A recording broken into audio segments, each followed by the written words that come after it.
let's get down to some. What do we got here for time? Well, let's. All right, yeah, let's just roll into this one here. Which one next? Now I'm just kind of looking at the clock here. So you know what? Let's just play this. I think this is a kind of a quicker clip, and it'll kind of punctuate the Obama thing and what we were talking about a little there. So let me just minute 36.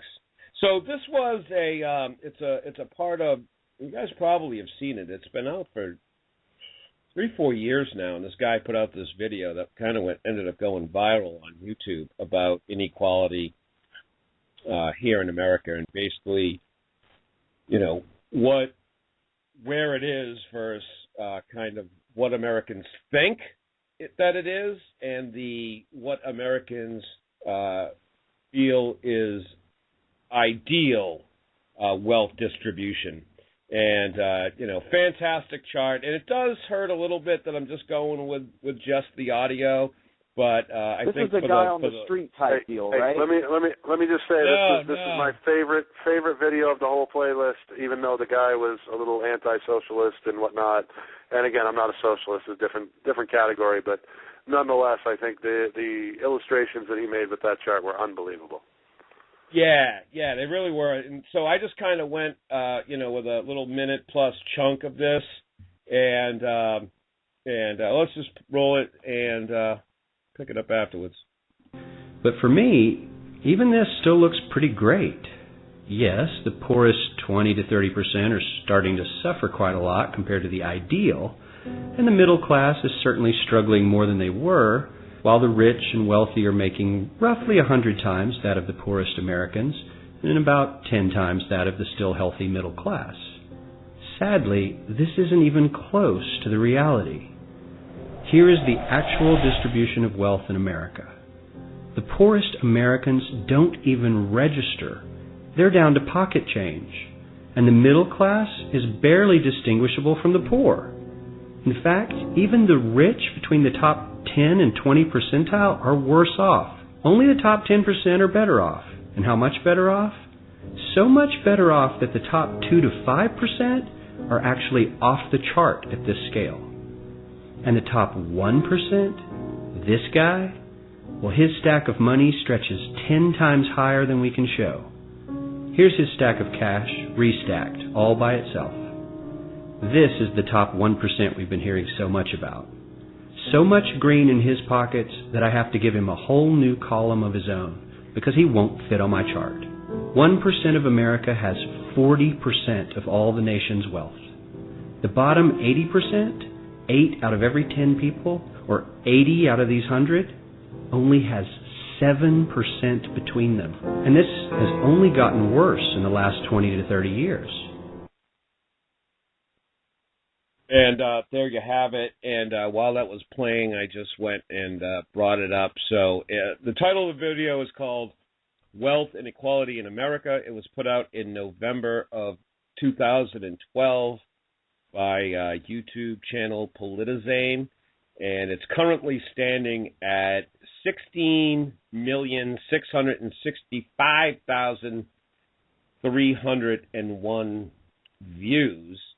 And I got to be honest, I'm scratching my head here a little bit as I see it has 102,000 likes and 5,000 dislikes. That's really kind of weird. Now, are people saying they dislike the fact that the inequality is so bad, or the fact that he's pointing it out? I don't fucking know, but it's the Fox Watchers. It's the Fox Watchers. I think it's worthy to note that there are government organizations out there that employ people that can have up to, I believe, 6 different internet profiles, and they do go around trolling, basically. Trolling is a job. It's not just, an internet slang term. I mean, it's a real thing. So, I mean, it is possible that a lot of those are these types of people, but then there's also possible that maybe they Maybe they think this is inaccurate. Maybe they think it's a fear tactic or scaremongering, you know. Well, I think you raise an excellent point, Bax, about the paid trolls because, I can tell you two things. Number one, the Israeli Defense Force got caught paying, students throughout Europe and other places for going out and basically trolling anybody who said anything against Israel or pro-Palestine and so on and so forth. Beyond that, I think that, it's big business. And if you ever watch, I wish I could remember the name of the documentary, but there was this guy I saw in a documentary one time who went to it was a Tea Party educational meeting of some kind or whatever else, and they said, and that was one of the first things they talked about right on day one, was, you know what, go out on Netflix, on Amazon, and everything else, and anything that disagrees with the conservative point of view, vote it down. Whether you watched it or not, who gives a shit? Just vote it down, vote it down, vote it down. So aside from the people being paid to do this, there are people being encouraged to do this just to support their view of, their microcosmic, white American view of things. So, yeah, I would bet that a lot of that is pretty skewed by that sort of thing. Well, and can I read something here real quick, Crafty? I just came across this. Go for I looked it up to find it's from a site called 21st Century Wire, and part of the Snowden leaks, among other things, released some information on two. There was Glenn Greenwald. He also leaked as well. You don't hear about him, but. Well, Greenwald, just if I can just interrupt for a quick second, Greenwald Sure. was the guy who supposedly Snowden went to and whatnot. I actually had a Twitter argument with him because he was slow leaking a lot of that information, and there was a big controversy as to whether or not his excuse about doing that for relevancy was legitimate or whether he was doing that to keep himself relevant. So. Nice. Right. Yeah. Let me guess which side you were on. Bax, before you read that, let me just say 646-668-8756 if you want to join in the conversation. Give us a call, 646-668-8756. So go ahead, Bax. Okay, so these two organizations, they're acronyms. I'm not sure the actual name, Adamizer or Crafty, if you know. The GCHQ and JTRIG, JTRIG. These were leaked in documents released by both these men, and it says they show an even dirtier side to our government as the new, quote, digital Stasi. Their report means that the public can finally put an ugly face on this disease which is ruining the Internet. So First Look, part of this website, explains it as, among the core self-identified purposes of JTRIG are two tactics. One, to inject all sorts of false material onto the Internet in order to destroy the reputation of its targets, and two, to use the social sciences and other techniques to manipulate online discourse and activism to generate outcomes it considers desirable. To see how extremist these programs are, just consider the tactics they boast of using to achieve those ends. Quote, false flag operations, posting material to the Internet to falsely attribute it to someone else, fake victim blog spots, pretending to be a victim of the individual whose reputation they want to destroy, and posting, quote, negative information on various forums. Wow. Yeah, that doesn't surprise me at all. Again, it really is. It's not only become like I say, an industry in many degrees, but it's become a staple among certain groups to just, whether they're paid or not, to go out and do everything possible to discredit people they disagree with without ever even considering whether they have realistic information or not. Yeah. It's a topic that we could probably spend a lot of time on, but it's one of the scarier ones out there when you think about it, right? Certainly as I've gone through the process of waking up and all this shit, the thing you realize, it's so friggin' hard to disseminate what the fuck is true, right? Just on any level. Who the hell is giving you shit, what their agenda is, and then anything else. I mean, it makes the job so amazingly difficult. And so, I guess with that said, give us a little plug here. And certainly it was kind of one of the motivating factors behind what we're kind of doing tonight. So I can introduce, or we can introduce,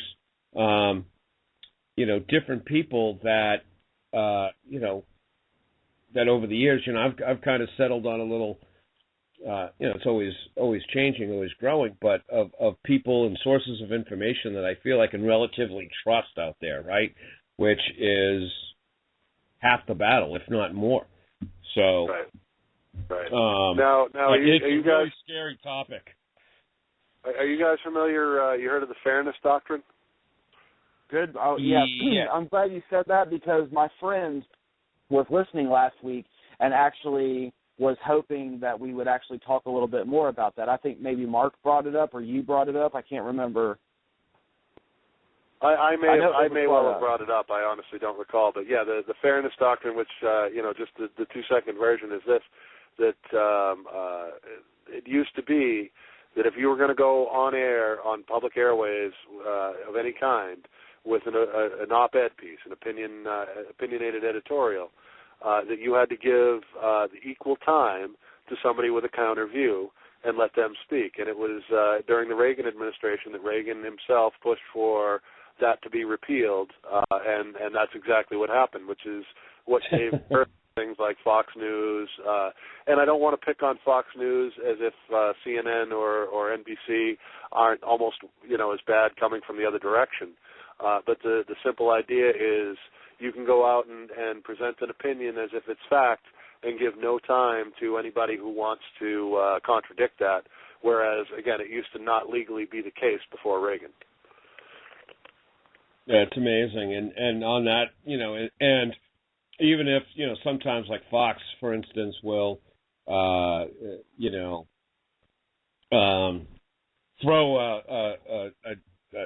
a different opinion out there for appearances' sakes, right?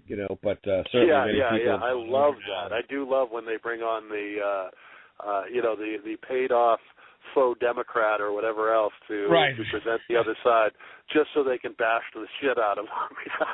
Right.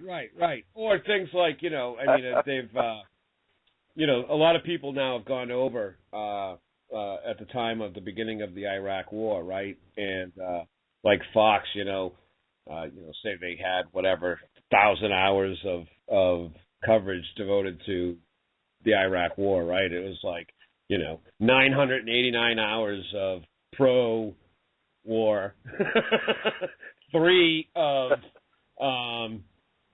anti-war, and 2 of indifferent, something like that. It was just startling, amazing. For every 50 guests that they would bring out in support of the war or with a pro-war slant, it would be one with the opposite view, and it's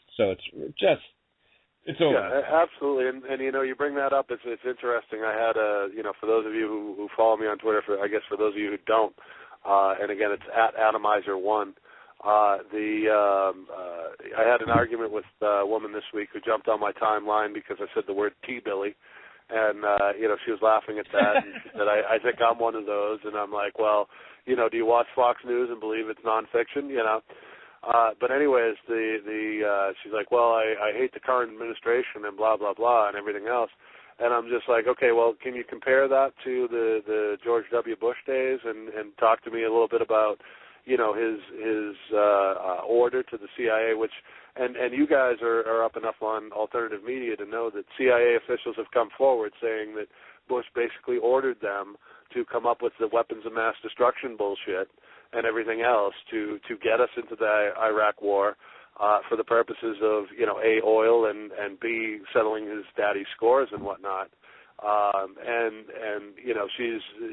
had her and a lot of her followers jumping on there trying to excuse that or belittle that or what have you, and talking about how the Democrats voted for it too, and talking about how other countries had the same information, as if the CIA did not disseminate that information to other countries. And me sitting back saying, you know what, those other countries didn't go to war over it. we're the ones that decided to send our young people over there on the ground to actually shut this down. So, it is amazing that how easily people's perceptions of reality can be manipulated through this type of media bullshit. It is. It truly is. So all the more reason, my fellow freaks and freakettes, to tune in here to the front row at the Freak Show, where we giving you nothing but the straight up truth,